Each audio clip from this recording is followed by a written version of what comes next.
There's been a dynamic spirit about the city of Atlanta over the last 130 years that it could rise from anything. Such a spirit. There in the form of the great bird Phoenix, ascending from the ashes. But while that bird has lifted this city to great heights, it has left Atlanta's sport to smolder. Losersville was how Sports Illustrated saw Atlanta not long ago. Not one major championship in its first 3 decades of professional experience. First alphabetically, dead last in the standings. But suddenly, as though that bird had remembered something long overdue, things began to change, and Atlanta became the heavyweight champion of the world. The city was awarded the 1996 Olympic Games. Georgia Tech, there a few blocks from Mid-City, claimed to share the National College Football Championship. And as though taking its cue from the rest, the forlorn Atlanta Braves began showing signs of change. We've spent all the time that we ought to spend in last place, and I think we now have to start thinking like winners, acting like winners, and playing like winners so that we can bring the fans of the Atlanta area and the southeast region of the United States the team they want. New general manager John Schuerholz, who was such a huge part of the Kansas City Royals' fortunes for 23 years.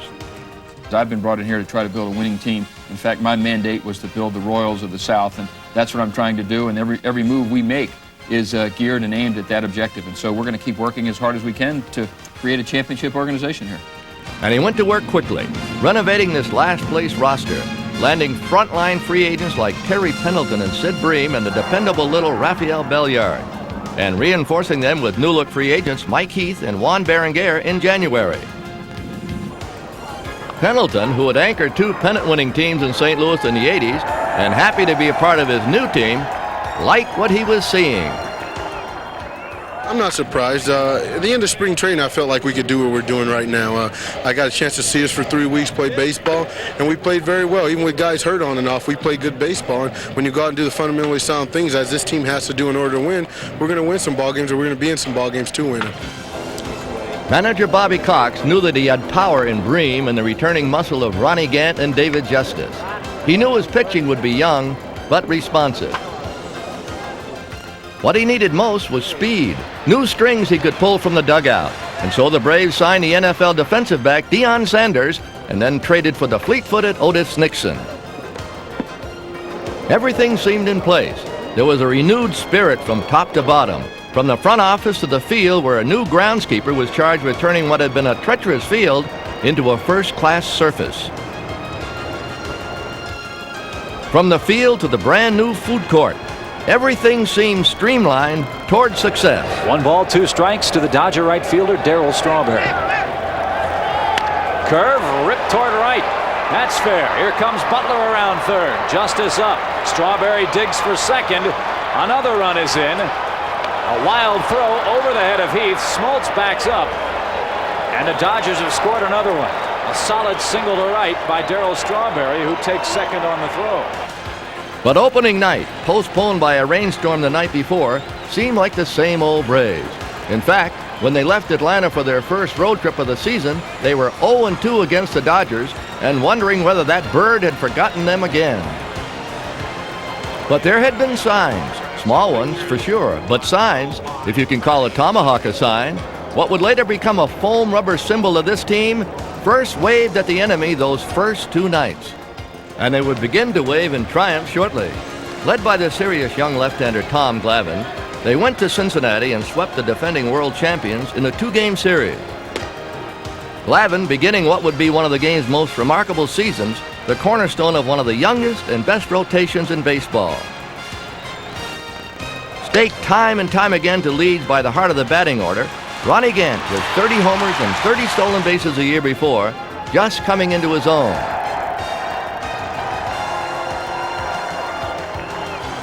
David Justice, the 1990 Rookie of the Year, with 20 homers the last 2 months of the season. The 3-2 high and deep to right field. Tony Gwynn looks up. This ball is gone. The Braves have tied it up. A 3-run homer by David Justice. It's 10-10.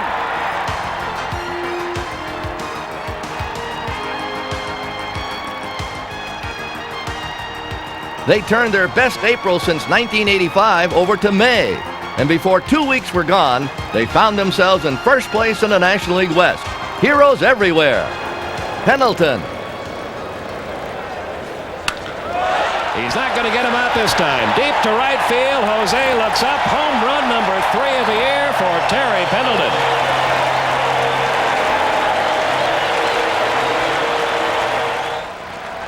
Green, back home in Pittsburgh against his old team. Fly ball, deep center field. Back goes Van Slyke at the wall. It's gone.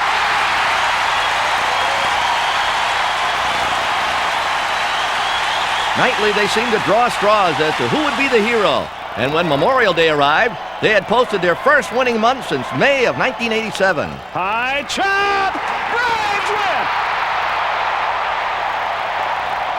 They had won 17 of their 26 May games and were a half game out of first place. Listen to this crowd.